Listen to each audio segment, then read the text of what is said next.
Did you know that a human sneeze can travel about 100 miles per hour or more? So in the spirit of the up-and-coming flu season, remember to catch it, bin it and kill it. Something I find super interesting about physiology is the different levels it works at, and the different levels you can study it at. It's all about building blocks. When doing physiological research, often one would start at the cell level. Rather than extracting cells yourself, unless you need some very specific ones, cell batches from cell lines can be bought, expanded and used. Let me tell you about a famous cell line called HeLa cells. They've existed since 1951. They came from an African-American woman called Henrietta Lacks and were the first line of human cells to survive in vitro, meaning in a test tube. She was a cervical cancer patient. This cell line has been expanded, and there are billions of HeLa cells still being used in labs worldwide to this day. It's just an extremely resilient cell line. Though initially shed for free by her doctor, her family had no idea that her cells were being bottled and distributed for profit. This raised a whole new field of ethics and research. She died 9 months after her diagnosis, but her cells lived on. Normal human cells will undergo cell division and aging over time, eventually dying after around 50 divisions.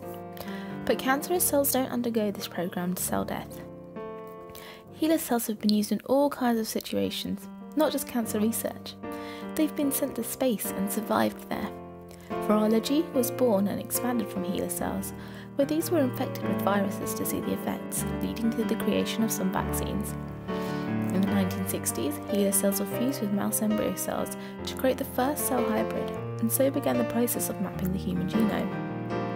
From involvement in developing the polio vaccine, testing medications for cancer and Parkinson's disease, to cosmetics testing, HeLa cells have undergone a variety of research.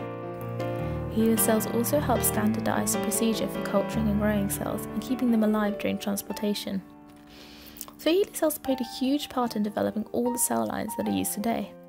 Cell lines may come from humans or they may come from animals. Even HeLa cell contaminants have their own cell lines. When planning a study, scientists can decide what cells they will need to use and then order them into the lab. This is generally thought to be a pretty reliable way of acquiring the correct cells for your study. What if, then, the cell line isn't what it is sold as? For example, some papers have reported results on lung cancer cells, when in actual fact the cells were liver cancer cells.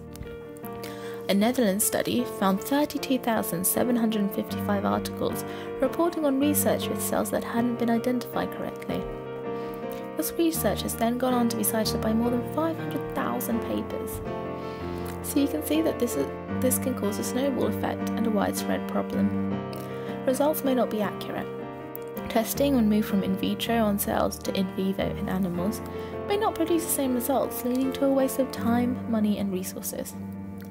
Whilst there are ideas in place to prevent this in the future, for example using genetic identification of cells, less attention is paid to how to deal with the damage caused by using misidentified cell lines in past research. Just because a misidentified cell line may have been used doesn't necessarily mean that a treatment or drug that has been created from research from it isn't effective or wrong. There are multiple testing stages for this, including in animals and in small human populations prior to production and sale. If it hasn't worked in these stages, then it won't have gone into production. It also means that sometimes work is not replicable, which is essential to its merit within the scientific field. Research being built up from a misidentified cell line isn't ideal, but this Netherlands study found that even cell lines that were reported as misidentified were still being used after this fact. The authors had a number of suggestions for researchers using cell lines. Good researchers are likely to already carry out checks to ensure their cell lines are what they are meant to be, and ensure that they don't contaminate any other cells. The suggestions included: papers reporting on the discovery of misidentified cell lines need to be clearly labelled so that other researchers can easily find them. To make sure that researchers don't spread misleading research in their own publications. There should also be social media campaigns and general media attention from those wanting to clean up the contamination problem to highlight the issue and encourage scrutiny in the research community. In cases where uses of misidentified cell lines produce a false conclusion, papers should be officially withdrawn.